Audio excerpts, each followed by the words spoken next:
Hey traders, Jonathan here, Control the Trade. Hope you're having a great day on this Friday. It's a slow market overall. Usually Fridays are a slow floater kind of day. I wanted to talk about a trade that I had this morning that worked out really well, and I wanted to go through the steps that I took and the mindset that I have when I'm making a trade like this. So kind of a how to make a day trade. And we're going to use ticker SEDG as the example here. And right now you can see I have an hourly chart up. I actually used the hourly chart to make this trade. I wish it was zoomed in a little bit more. I'm having some trouble with my Thinkorswim. Just having a little problem with my Thinkorswim platform as far as getting a nice view on it. But you can see here this red line is the 50 period moving average on the 1 hour chart. And that's what I was using. I had a couple alerts go off on SEDG. Took a look at this and noticed that it popped above the 50 period. Let me go back to the 10-minute chart here because that's what I was looking at first. Okay, opened up pretty weak here. This is a pretty ugly candle. And then had a nice recovery, and we exceeded the high of this candle here, which is 211. Closed the 10-minute close here at 212.48, so I started to get interested there. And then I went to the hourly chart and noticed that it also had closed right above the 50 period moving average on the hourly chart. So at that point I figured my support is going to be 214.38 approximately, which is the 50 period moving average on the 1 hour chart. So to me it was a low risk trade that if we started to see the price drop below that number, that I could just dump out real quick. But I did see that it was looking pretty strong. There's a psychological support there at about 214.50. I took my trade at 214.53, got filled when it was sitting around 215 and change. It had a wide spread. I put it in at 214.53 and luckily got filled. Went down about the 10 cents that you see there, the 214.43 I believe. Let's look at a 10-minute chart and see what happened next. And then we had this nice bull flag pattern developing here. And I had a sell order in at 215.85. Well, at first I had it at 216, which I did not get filled. At 10:09, I was filled at 214.53. So we'll probably get a better view on a 1 minute chart here almost. Yeah, 10:09, 214.53. Got filled there. My first sell order was at 216.24.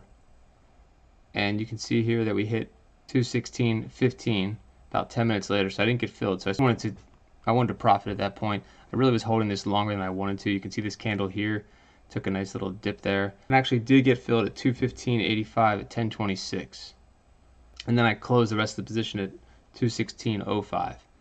And I don't mind that I missed the rest of the move here, because once you get into this area here, let's go to the 10-minute chart again.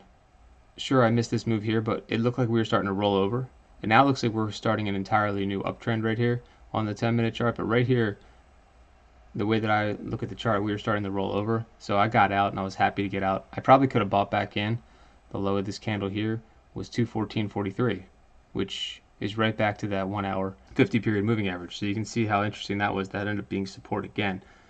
I'm not a big fan of trying to find support multiple times in a row within the same trade. The way I learned, that's basically called sloppy seconds, because typically on the second try it's not going to be as strong of support when you go down that way. So that was my mindset on this trade.